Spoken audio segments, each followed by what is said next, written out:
রায়গঞ্জ শহরের শিলিগুড়ি মোড়ে ফের উদ্ধার হলো ব্রাউন সুগার। বুধবার সকালে গোপন সূত্রের ভিত্তিতে অভিযান চালিয়ে মালদার কালিয়াচক থেকে আসা এক যুবক ও যুবতীকে আটক করে পুলিশ। ডেপুটি ম্যাজিস্ট্রেট মদন মণ্ডল জানান, মালদা থেকে শিলিগুড়িগামী বাসের সন্দেহভাজন দুই যাত্রীকে থামিয়ে তল্লাশি চালানো হয়। এরপরই তাদের কাছ থেকে উদ্ধার হয় প্রায় 410.14 গ্রাম ব্রাউন সুগার। আটক যুবতীর নাম শামিমা খাতুন, বয়স 20, বাড়ি কালিয়াচকের গোপালগঞ্জ এলাকায়।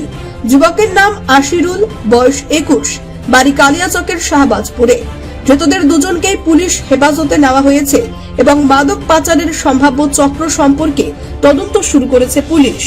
রায়গঞ্জে গত কয়েক মাসে ধারাবাহিকভাবে ব্রাউন সুগার উদ্ধারের ঘটনা বাড়তে থাকায় স্থানীয় বাসিন্দাদের মধ্যে চাঞ্চল্য ছড়িয়েছে।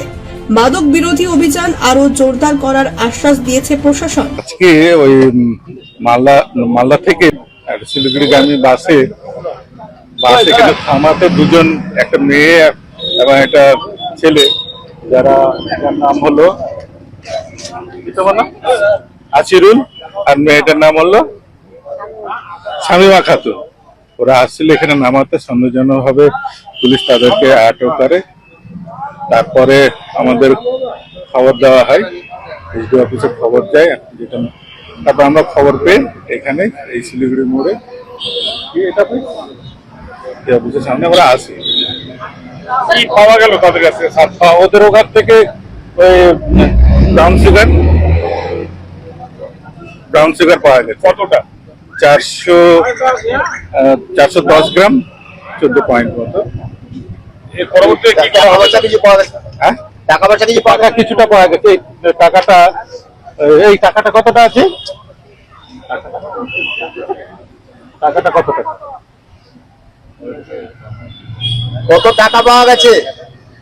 700 টাকা জানেন। 1000 টাকা মতো টাকা ছিল ওর কাছে। পরবর্তীতে কি হবে এদেরকে?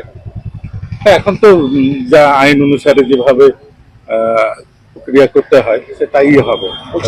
এই যে প্রতিনিয়ত এরকম ব্রাউন সুগার ধরা পড়ছে, এর আগেও 2-3 বার ধরা পড়ছে। হ্যাঁ, আমরাও তো এটা কি রায়গঞ্জকে করিডোর করে এভাবে কাজ চলছে? কি বলবো এই ব্যাপারে? আর কি বলবো, রায়গঞ্জ বলে শুধু বলে নয়, এটা সব জায়গায় এখন মোটামুটি, শুধু রায়গঞ্জ বললে হয়তো ভুলই হবে। যা শুনলাম এখানে থেকে ওই শিলিগুড়ির হয়তো লোকজন আসতো বা এইটাই। ঠিক আছে।